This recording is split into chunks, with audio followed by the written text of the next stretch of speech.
Hey guys, what's going on today? Joe here, and welcome back to episode number 7 of our Montreal Canadiens franchise mode series here in NHL 19. So if you guys wouldn't mind, make sure to hit that like button down below before we get started. Subscribe if you guys are brand new to the channel. Also make sure to go check out intotheam.com. Use code BOJO for 10% off your entire order. Winter is coming around. A bunch of their winter stuff is hitting on the store right now, so make sure you guys go check that out.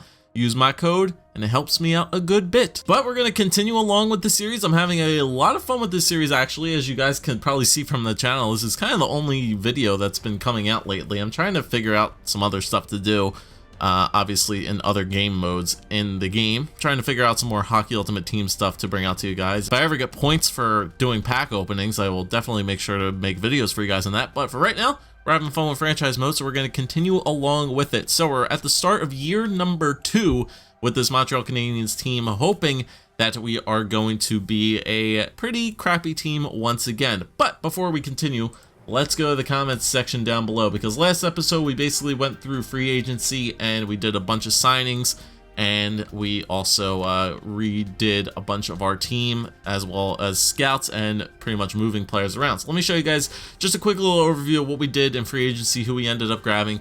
Obviously through the preseason, we haven't really figured out everybody's overalls or potentials as of yet. Most of the players on our team either have like 2 or 3 bars for the Fog of War. So the more we play these guys through the regular season, the more we will know about them. But for the time being, in free agency, we went out and signed Yanni Gourde to a, what kind of contract? 4.85 mil for 2 years, so an 82 overall. We thought he was 84 overall, but he ended up being 82, which is, you know, not terrible, not great either, but he's going to be on our team. And we also went out and signed Jake Gardiner for our defensive core, so he's hopefully going to be on the top pair with Webber. We know that Noah Juulsen's overall has bumped up a good bit from last year. I think 2 overall points, so he's now at 81 overall, and that's pretty much it. We also got Calvin Pickard as our new backup tendy instead of Anthony Niemi. Picked up a bunch of more depth guys for the AHL as well, and this is what our team is looking like right now as per the comments section. So,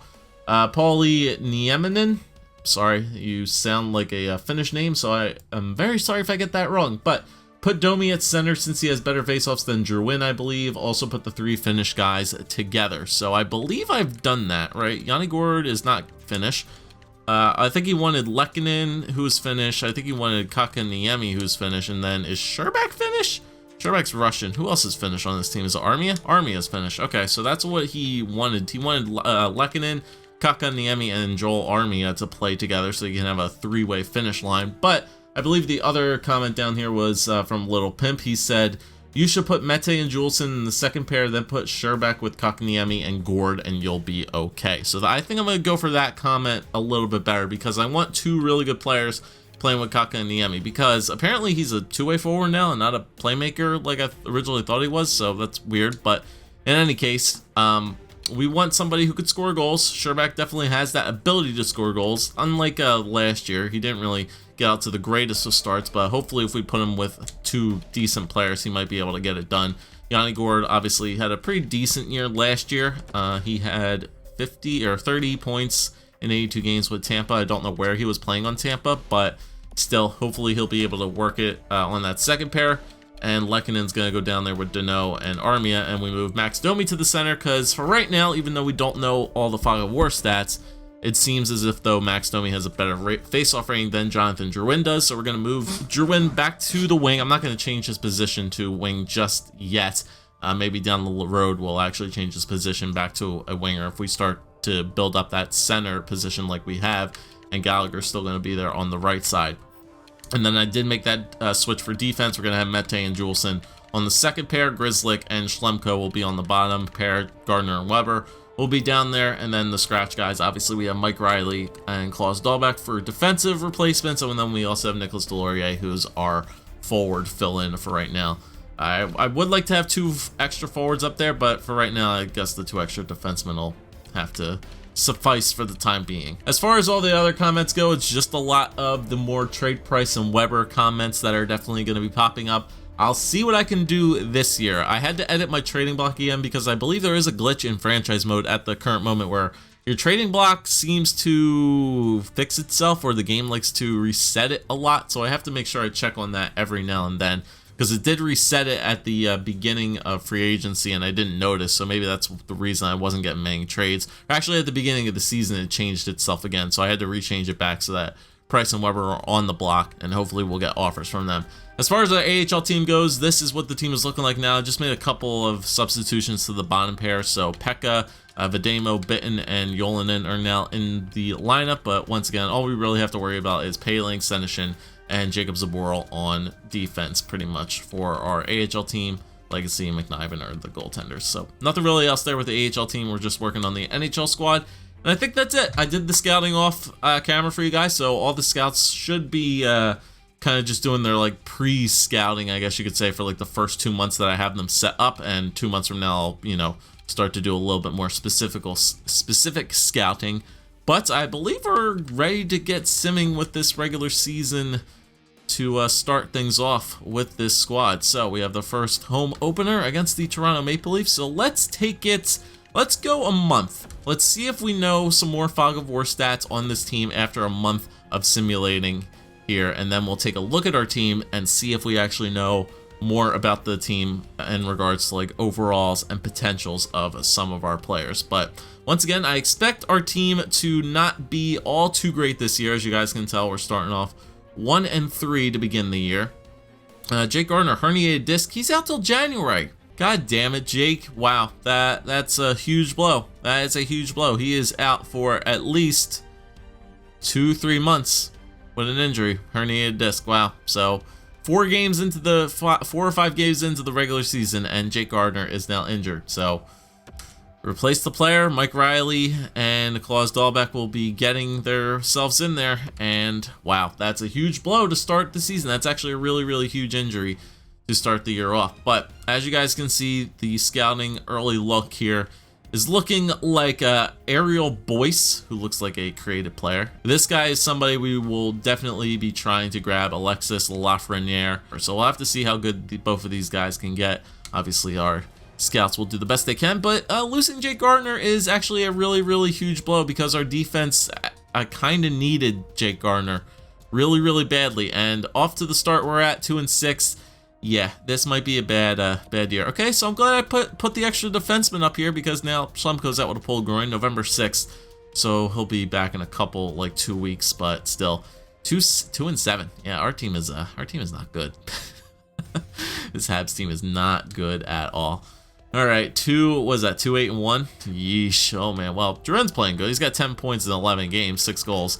Last place. Also, we have to keep an eye on the Nashville Predators. How are they doing so far? They are last in the Central Division to start. They have 11 points, which is not bad. They're 4-5-3, but keep an eye on the Nashville Predators this year, guys, because remember, we have their first round pick for the trade that we made last year with Carl Alsner and a couple picks. So we do have that first round pick from the Nashville Predators this year.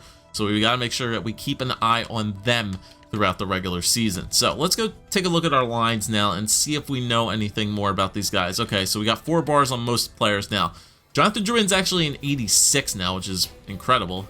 He's 1 more overall better than what we thought he was, so that's pretty good. Domi's actually an 84, so he's 1 better than what we thought he was. Gallagher still stayed in an 84, which is good. Gord, we already knew that.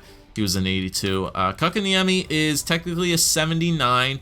He is elite, and he is technically considered a third-line checking forward, so we're playing him a line above of what he should be at, so that's actually not too bad. Sherbak's actually an 83. Holy crap, he really, really grew. So he's technically a second-line forward. He should be where he is at the current moment. He's got 5 points in 11 games. How many points did Kakaniemi have? 4 assists. Okay. Deneau's actually an 81. I recently was looking over the trade value in our trading block, and Philippe Deneau actually has a really, really decently high trade value, which is crazy. He only has 2 goals. Maybe I should move Philippe Deneau ahead of Kakaniemi. I don't know if Sherbak's getting the points because of Kakaniemi, but maybe moving Philippe Deneau up to the second pair and having Kakaniemi play the third line where he's supposed to be at might make his the point differential change a bit. So we will actually in fact intact the Finnish trio right there on the third line. So we'll see if the three Finns can get themselves together, because Army is technically an 81 overall as well.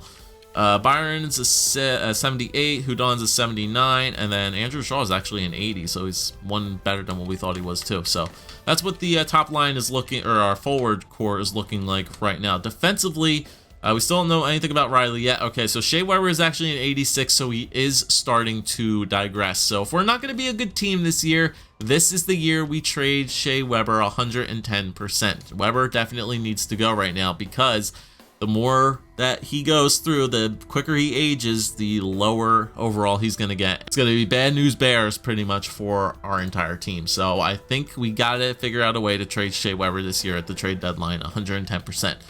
Mete is only a 78, so he actually went down in overall. So he's technically top 6. Grizzlick is top 6. So I think I'm going to switch Grizzlick and Mete. Have Juleson still play there because he's still at 81. And Dahlbeck's a 77. Do we know anything about the tendies? Pickett's an 80, Price still a 90, so that's fine. All right, so just to take a quick look down at the AHL as well. So Paling is actually up to a 74 now, which is nice. Senishin's also up to a 74. Dale Rose is up to a 77, so he actually grew one overall, so he could technically go up to the NHL. Any other big overall boosts? Nothing really too crazy. How about Zaboral? He's a 76, so he's a minor league top 2 defenseman, so he's playing exactly where he should be, which is good. Ryan Colkin actually went up to a 70 overall, which is not bad. He was a 66 when we started the year, and Cale Fleury is also up to a 68, which is not bad. And then the goalies, Legacy 74, McNiven's actually up to a 69. I gotta see how good Labelle is doing to start their year as well, just to quickly look. But we do know information on our players now, which is nice. Let's take a quick look at Labelle. They're 7-3. Okay, so they're exactly where they should be. Okay, so we know we're not a good team. So we should just simulate another month and a half or two with this team, because I don't think we're a playoff team. We just need to continue to let our young players grow. So let's go to, what month are we in? We're in December.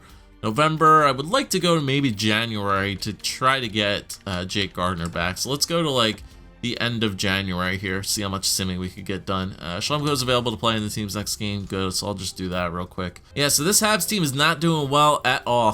Price is not going to be able to carry this team at all, it seems. Mike Riley's injured with a strained hamstring, so estimated returns November 20th, so we can just replace the player. Dahlbeck's going back in. So yeah, see guys, you were laughing at me for those extra defensemen, but it seems to be coming in clutch right here. Wow, we are not a good team at all.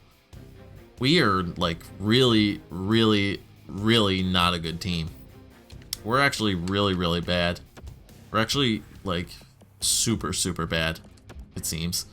Do I move Grizzlick up to play top pair? Nah, we can just let Mike Riley do it at this point. There's really no point. The season's kind of at a loss right now at this point. The way we are playing, we're looking like we're gonna get a top 5 pick, maybe even like a top 3 pick in this draft, depending on how the lottery goes. But yeah, we're losing a butt ton of games. Well, we're stringing, okay. Just as I say that, we string 4 straight wins together, but then get shut out by Detroit. Toronto's doing really well, 18-8-1. Waivers are now intact, which is important to know. Draft class looks good, which is fine. 6-1 win over Buffalo, that's good. Like I said, if we can get to January, we should be pretty good to hopefully get Gardner back. Maybe this team can pull some craziness around here in the month of December, start stringing some wins together, maybe get closer to 500. Nashville did get above 500 a little bit, it seemed. I quickly glanced at their record. I think they were like 15-12 at that point. So unfortunately getting a win over them, or a loss to them, was not great. But the Montreal starting to string points together in this month, so they're slowly climbing their way back to 500. A lot of like overtime wins and things like that. Some big offensive nights. It doesn't look like our goal scoring seems to be an issue. Jesse Olonen, injured knee, that's fine, replace him. Yeah, it doesn't look like our goal scoring is all too crazy, it seems. We're definitely putting up goals. Okay, so Nikita Sherbak for a second, a third, and Stevens. No thank you very much. I'm not giving up an 83 overall young sniper like Nikita Sherbak. No thank you. New York Rangers. I want trades for Price and Webber at this point. All right, we're 2 wins away from getting back to 500 at this point. We're in the wins and loss ratio, which is not bad. 19-21 And 5, Jake Gardiner is available to play in the team's next game. That is a huge get for our team. So that means, you know what, Schlemko, I'm going to take you off. Jake Gardiner, actually, you know what I'm going to do? I'm going to take Mike Riley off. So that way Gardiner gets substituted into Mike Riley's positions. And then I'm going to take Schlemko off and put Mike Riley in. So that way Schlemko's now sitting. Because Mike Riley is better than Schlemko was. So those are the changes we made there. Gardiner is back. Hopefully he does not get injured in the first game back against the Bruins. And we get a 4-2 win. And look at that. 3 wins in a row, maybe? Possibly?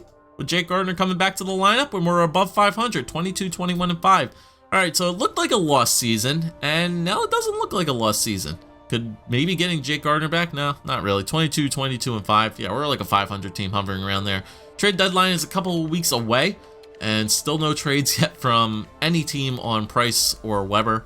It could be the result of my trade block, you know, kind of not resetting itself again. But Duren's having a really good year, it seems. So let's go take a look at the stats so far for our team. So goals for per game, where are we actually ranked on that? Montreal, we're 2.43, so goals against per game, we are at, it was like 2.7. Yeah, so it's definitely bottom of the barrel. Not great.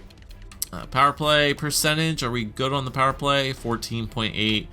Is our penalty kill at least decent? Where's our penalty kill at? Is it a good penalty kill, maybe? It's kind of near the middle-ish, 80.9.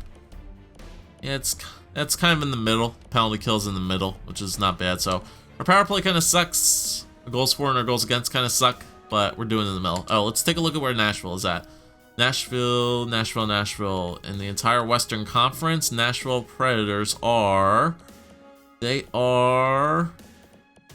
bottom 3 in the entire Western Conference. So they're still hovering around 500, exactly where we are right now. They're the 7th ranked team in the Central Division, I believe. Does the Central have 7 teams? Yes, they do. Yeah, so they're last. They're last in the Central Division right now, which is really, really nice to see. And then if we look at the entire league and as a comparison, they are... where's Nashville at? They're right near us. So what? Anaheim, 1, 2, 3, 4, 5, 6, 7. All right, so we're the 6th worst team, and the Nashville Predators are the 7th worst team. So, as you guys can see, that trade's not looking all too bad right now. Looks like those 2 picks could be 2 top 10 picks right now as we approach the trade deadline. So, awesome. All right, so let's go take a quick look at our team and see how well the team is doing in regards to point totals. Let's take a look at the forward core. So Duren's having a really good year, it seems. It looks like he's doing a lot better this year on the wing than he is in the center position. He's definitely on pace to probably pass what he did last year. Probably get roughly maybe even the same amount of points. There's still 30 plus games still left in the regular season, so he'll definitely get 17 points in 30 games for sure, but he's definitely on pace to pass last year's total, which is good. So 41 points for him.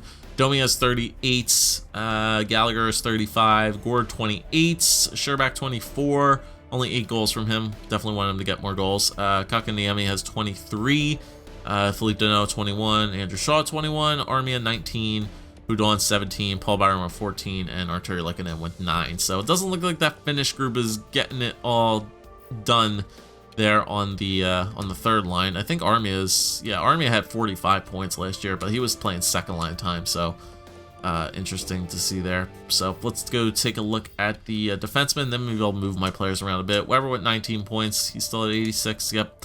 Juleson with 5, Mete 5, Gardiner 5, Schlemko 3. Gardiner has 5 points in 9 games played, so he has not played. He's only played 9 games so far, and he's gotten 5 points in them. And this team started to definitely win some more games when Gardiner got back into the lineup. So that 83 overall defenseman really did help the team.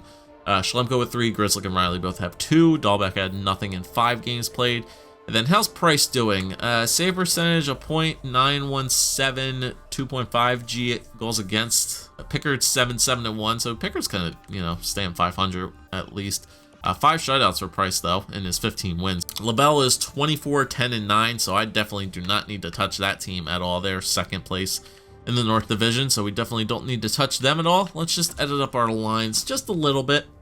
just a tiny little bit to see if we can get somebody going. All right, so let's take Kotkaniemi. Ooh, he's up to an 81 now. Awesome, cool. So he grew a couple more overall points, which is awesome. Yeah, so I'm definitely not gonna play him third line time. I'm gonna move him back up to the second to play with Gordon Sherback, hopefully to kick-start those guys again. Lehkonen is fine. Armia, do I want to move Armia up and Gord down? Now we'll keep Gord down up on the second pair. Yeah, that's fine. We're just gonna move Kotkaniemi back up to the second line. It's pretty much that. Anybody else getting overall boosts? Doesn't look like it. No, not really. And then goaltenders, yeah, nobody's staying. Moving there. But Kotkaniemi's up to an 81 now, which is good. Good. What is his stats looking like? He's got some crazy good puck skills. He's a really good deker and passer. Defensively, he's really reliable defensively as well. I like that. It doesn't have a hard shot at all, so he's definitely... He has playmaker stats, man. He's like a defensive playmaker. I don't know why they have him as a two-way forward, but that's what the game is giving him, a two-way forward. Let's check out our AHL team, see if anybody else is really growing. Senyshyn's growing a good bit as well. Senyshyn is technically considered a fourth line forward now at a 76 overall, so should I move him up? That'll be a question for you guys in the next video, because I might kind of call it here. I might kind of leave it maybe a little bit before the trade deadline pops up, and then you guys can help me decide. But Senyshyn's having a good year down in the AHL. He's got 30, I think he's the leading points getter on the AHL team. He's got 33 points in 43 games, which is really good. He's the top point getter on the entire team. Actually, he's tied with Ryan Poehling. So him and Poehling have the exact same point totals. So those two guys are really working well together. But Senyshyn is a fourth line forward. So do we move him up to the NHL team to get him some experience? Because we could easily switch off either Byron or Shaw and put Senyshyn onto... technically, I could move him up to the third line to play with Lehkonen and Danault. Since Danault is he's a two-way forward, right? Well, Lehkonen's a sniper and Danault is a two-way forward, so I can move Senyshyn up to the third line to play with Lehkonen and Danault, but Senyshyn's probably having that good of a year because Poehling is Poehling's a two-way forward as well, so I'm not really sure how that's working. Yeah, two-way forwards, so I guess he would work out pretty well there on the third line, but you guys can let me know about that. Should we move up Zach Senyshyn to the NHL team? Because he's definitely able to play on the NHL team right now, but should we just leave him there? Defensively, Zaboral's also up to a 77. He's technically considered a depth guy, so I'm going to still leave him down there in the AHL, I think. I don't think we need to move Zaboral up and have him sit on the bench and not play. There's no need to do that. So let him continue to grow down there, but Senyshyn's kind of the only question mark right there on the AHL team. Everybody else is looking to be growing pretty well for the time being. So that's awesome to see. And yeah, what should we do? Can I look at my trading block to see if the game switched it for me? No, it didn't switch it for me. Just nobody wants these players. Okay. Let's simulate a couple more games. Let's go like 2 weeks before the trade deadline, so that way I can start editing up my team as well. Should we go a week before? Let's go a week before the trade deadline. Let's go a week before the trade deadline. Maybe some trades will start popping in here. We'll see how Montreal does in this next little week leading up to it. Carey Price. Oh, Carey Price broke his toe. Awesome. So we have to go to roster moves now. So Price, second year in a row, gets his ass hurt, which is awesome. Okay, so who we need to move up? Who's not waiver eligible? McNiven's not. Caden Primo, we've had him up here before, which is fine. McNiven is also not. Yeah, let's move McNiven up. That way I can put Caden Primo in there. And February 26th, yeah, so he'll be back a day before the trade deadline. So that injury kind of might have cost us a chance to be really good here on this back half of the season. We might lose a lot of games because of it. You could call it a good thing, you could call it a bad thing, but Carey Price knows when to get injured at the right time, I guess. And that injury kind of hurts as well if we were looking to trade Price for something of value at this trade deadline, because he's hurt on the 26th, so he's going to be coming back. Never mind, he's back. Let's continue sim, just past that Detroit game, which I do get a win for. And we'll do one more game against this Columbus game. And Oh, God, Carey, why? Well, there goes any chances of me trying to trade Price because he's out till March 17th. And that's going to be a good bit of games he's missing, and no team's going to want to take on an injured Carey Price for like a playoff run. Oh, God, that sucks. All right, so we lose that game 5-0 to the Blue Jackets, but March 17th is all the way down here. So he would, if any team is going to trade for Carey Price, they would literally only get, like, how many games do we have left after the 17th? They'll probably come back a little bit before the 14th, or around the 14th. So we have, like, what, 4, 8, 11, 12 games left. No team's going to want to give that much for Carey Price to have him play 12 games unless they were looking for a deep playoff run. So that injury to Carey Price kind of screws us a good bit for potentially trading him at the trade deadline. I doubt any team's going to want to be interested in a very, very injured Carey Price at this time. So that really, really does suck. Let's take a look at point totals. Drouin's only got 47 points. He's only gotten 6 points in like that little bit of time. That's kind of unfortunate. Really quickly, Kotkaniemi's up to an 83 overall now. Jesus Christ, this guy is just growing throughout the entire freaking year right now. I don't know why it says undrafted and undrafted. That's pretty odd if you ask me. Probably because I edited him, that's why. But damn, dude, Kotkaniemi is growing like a champion this year, so I'm glad I decided to keep him up here on the NHL team. That's definitely where he needed to be played. 83 overall, which is awesome. He's probably going to be taking that first line center position very, very soon, and Domi can move down to the bottom pair. But our center core is starting to fill out a good bit, which is awesome. How's Sherbak doing for points? He's at 26, only 9 goals. And how many points is Kotkaniemi at? He's at 27. All right, not bad. They definitely just need some help. They need point scorers. They need, like, they have a sniper together. They need a playmaker. Gord's not a playmaker. They need a playmaker on this pair, and I think they'll be really, really good. Just do a quick update again on the entire NHL just to see where our team is looking for that top draft pick. And it looks like Anaheim is still the worst team in the NHL right now. They're 43 points. They're doing really, really bad. But Columbus is second. Florida's third. Nashville is fourth. So the Nashville Predators have the 4th worst record in the NHL right now. I don't think they're going to be able to do worse than Anaheim. But if they continue to lose, that pick could potentially be a lottery eligible pick for a first overall. We're up there in 7th, right? So that's 4, 5, 6, 7th. Yeah, we're the 7th worst team, but we're also tied with the Dallas Stars at 59 points. So we definitely need to keep continuing to lose games here if we want to potentially get that top draft pick. We're not going to be able to get, like, have the best odds at winning the lottery. It seems Anaheim has that kind of locked down, but having those 2 first-round picks that we might be able to package together to Anaheim in order to get either Lafreniere or whoever is looking on the draft board currently, which we'll take a look at in the next episode. But yeah, that's what the standings are looking like right now. So everybody that laughed at me for that potential trade last year, Now, like I said, it might be hard to trade Carey Price right now. Okay, the Arizona Coyotes are interested in Shay. Okay, there's a lot of teams that are interested in Shay Webber, and a lot of teams that are interested in Carey Price still, even though they're really, really bad teams. A lot of teams want Carey Price, and a lot of teams do want Shay Webber. Okay, I'm trying to keep this as, like, realistic as possible, and knowing the fact that Carey Price is injured all the way till March 17th, there's really no point in...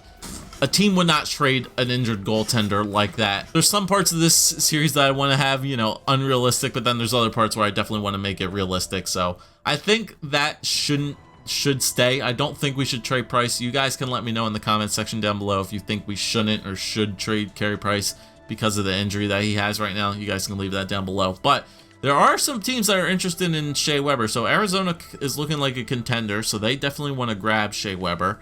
Boston, we already made Boston good enough as it is.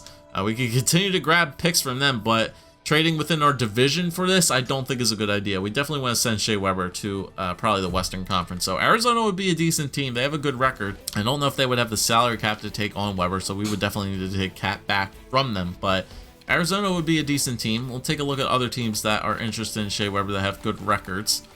Let's see. So Arizona's one team. The Minnesota Wild are also a good team. They're also a Western Conference team. So we got 2 teams right there for the Minnesota Wild and the Arizona Coyotes right now.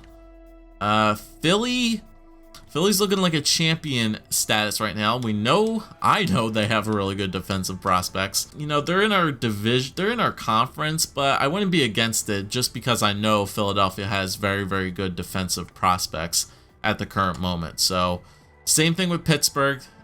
Same thing with them. Pittsburgh is also looking to add Shay Webber to their team. The St. Louis Blues, okay, so that's another good team. So, Tampa Bay, no, I'm not trading with Tampa Bay. Toronto, I'm not going to trade them with Toronto. Washington, you could probably trade with Washington, and Winnipeg, I can definitely trade with them.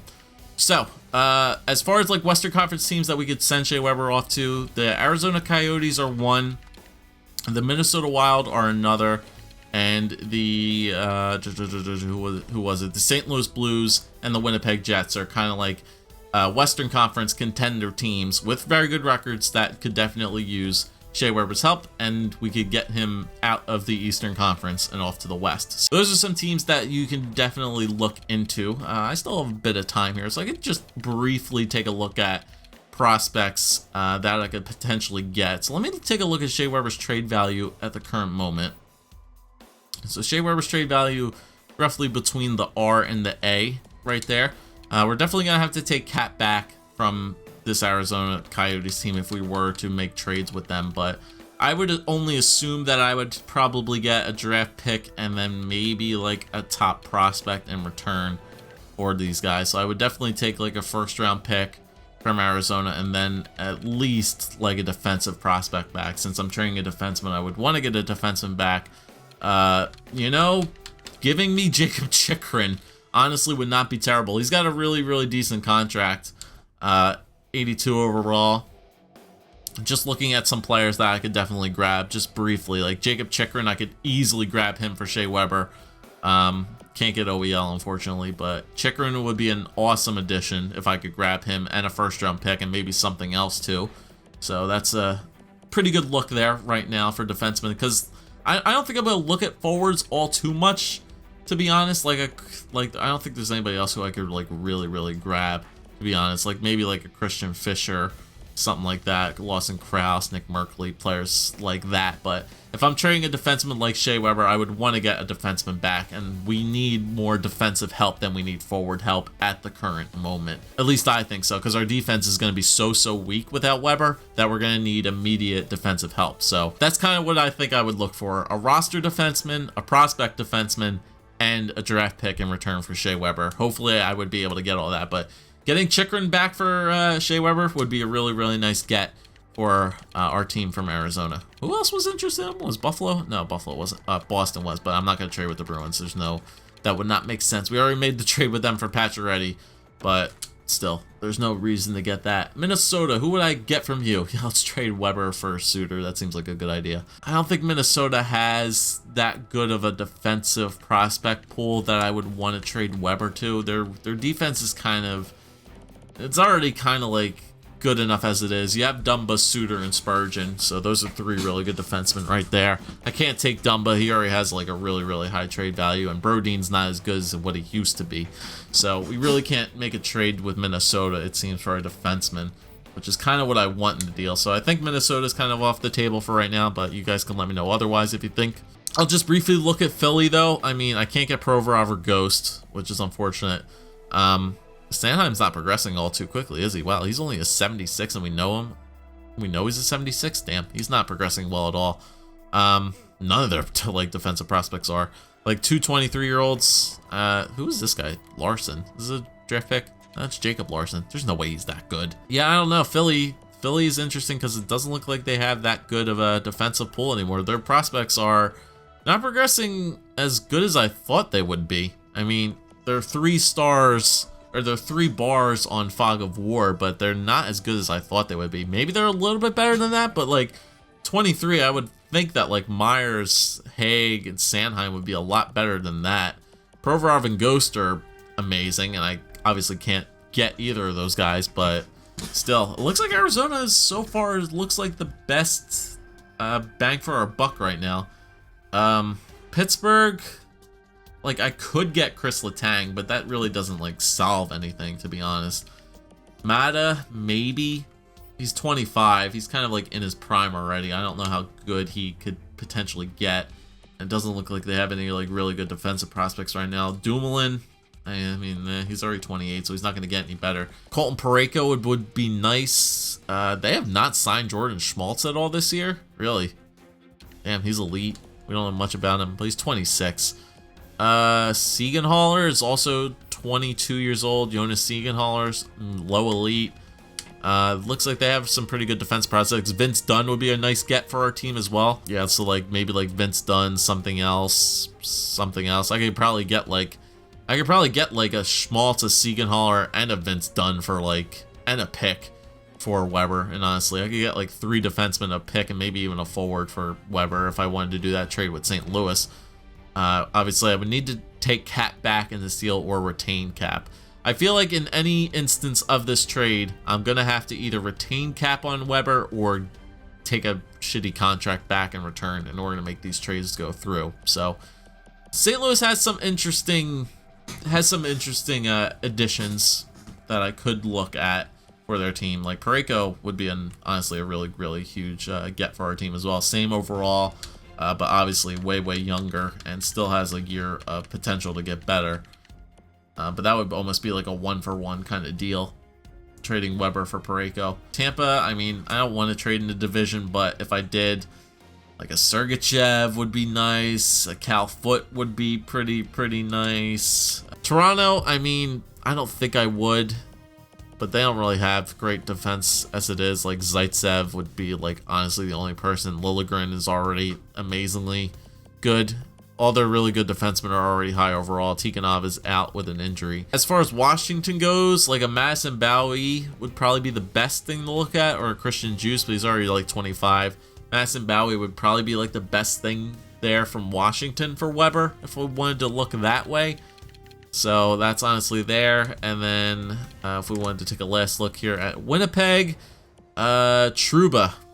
Trouba's a really good addition as well. Trouba and Morrissey would be really good potential grabs there too. And then maybe like this guy as well, like Jacob Cederholm, Jonas Sukulikov. Yeah, as far as like defensemen go for trading Webber for another potential defenseman, Arizona and I think the Winnipeg Jets have like the best kind of offers on the table right now, where if we try to make a trade with the Arizona Coyotes, Jacob Chychrun is really low value. He has a potential to hit a really high ceiling. He's only 21 years old. Arizona is looking like a contender this year. They would have OEL, Jalmerson, Weber, Demers, and Goligoski. That's a really good like defensive core. His trade value is so low as well, so we could get a good bit back for Shay Webber if we wanted to make the trade with Chychrun, because there's still a good bit of value there. We can get some other stuff back from Arizona, like a draft pick as well. Or we could go the Winnipeg Jets route and try to get like maybe either a Jacob Trouba or Josh Morrissey from Winnipeg. Wouldn't get much back if we went with the Trouba route. I don't think there's much else we could add to that deal. Maybe a couple things, but as far as if we add Josh Morrissey, we can definitely add a good bit of things as well. Maybe like a couple draft picks or something like that. But as far as I'm looking, guys, in my personal opinion, I think trading with the Arizona Coyotes might be the best route right here, and it sends them off to the Western Conference. We don't have to worry about them. We definitely are going to have to take salary cap back from the Arizona Coyotes or retain cap on Webber. I'm sure Arizona has a terrible contract we could take back. Do they still have Hossa? Well, Hossa retired. Do they have a terrible contract that I could grab, like, that has low value? Not particularly. Well, that was for defensemen. Like, forward-wise, do they have anybody who's, like, really terrible?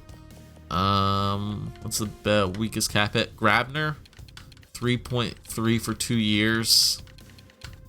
Is, like, the worst cap hit I could think.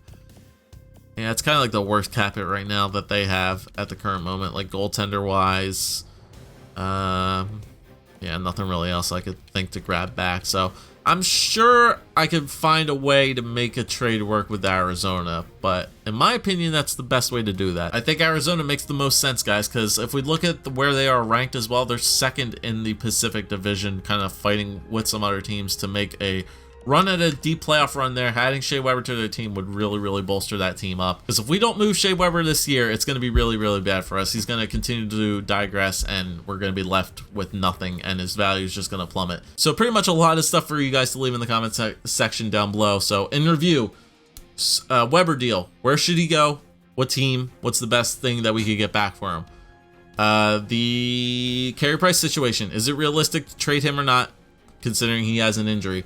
And then AHL team for players that we think we should move up. Senishin, should he get brought up to the NHL team? Let me know down below. And that's pretty much it. Like I said, next episode, trades, scouting, finish the regular season. Cool? Cool. So thank you guys for watching. If you did enjoy, make sure to leave a like, comment, and subscribe as always down below, guys. Having a lot of fun with this series, as you guys can tell, and we're going to continue rolling with it. So I will see you guys next time for episode number 8. Hopefully it should be a very good one, a very interesting one, as we definitely make some changes with this Montreal Canadiens team. Other than that, I'll catch you guys next time. Peace.